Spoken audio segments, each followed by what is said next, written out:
To achieve unparalleled greatness, one must transcend time.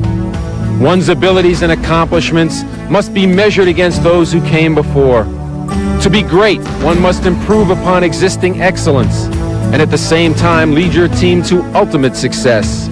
To be the best ever, one must create a standard by which all others are judged. You are simply the standard by which basketball excellence is measured. I would probably call him the ultimate weapon on a basketball court. Offensively, defensively, inspirationally.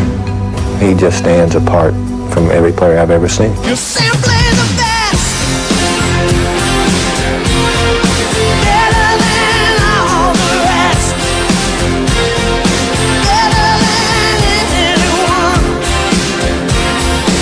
Anyone I ever met. When you look at all other great players, it almost always seemed that there's a flaw in his game. I don't think there's any flaw in this guy's game. He's the best defensive player in the league, in my opinion. He's the best competitor in the league, in my opinion. He's by far the best offensive player, in my opinion. He's the best clutch player in the game. He's got the whole package, and his skill level, on top of that enormous physical package, really sets him apart from the other players. If there was one area of weakness people thought was a weakness with Michael Jordan was his outside shooting. And Michael even went one step beyond. He even improved his three-point shooting, and now he's pretty proficient shooting from the three-point line. It's just impossible to defend him. The only thing I can see that's a weakness to Michael Jordan is the fact that if he shows up and he just don't want to play and then only score 30 instead of 50. Simply the best. Better than all the rest. Better than anyone. Anyone I ever met. He's literally the Mona Lisa of basketball. He has no imperfections. Baryshnikov of basketball would be a simple term. I would describe him as Connie Hawkins with wings.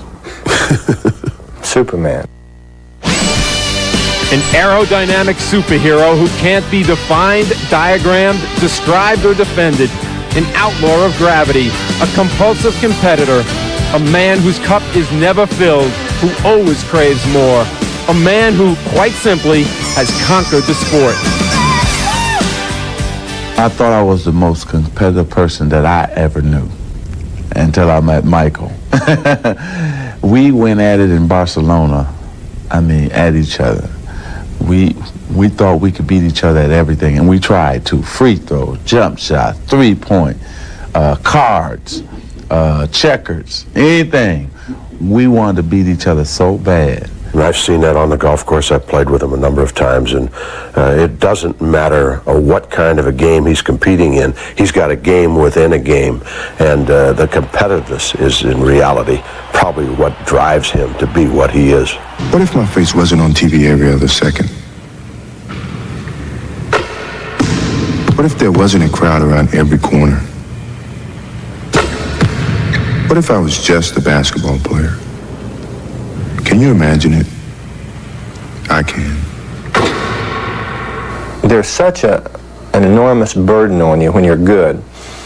It never seems to bother him.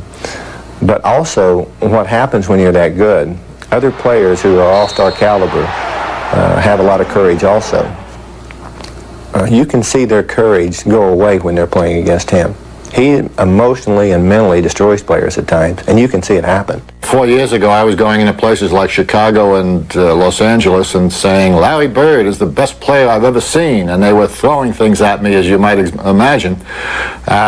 Sitting here today, I don't think there's any question that Larry Bird certainly deserves to be mentioned in the same breath, as does Magic Johnson, with Michael Jordan, but I think at this point in time, Michael is the best basketball player that I've ever seen perform. What I want to tell fans is set your VCRs now, because once he goes, that's the only thing you're going to have is the memories and all the plays, all the joy that he gave us, because it won't be another one, that's for sure.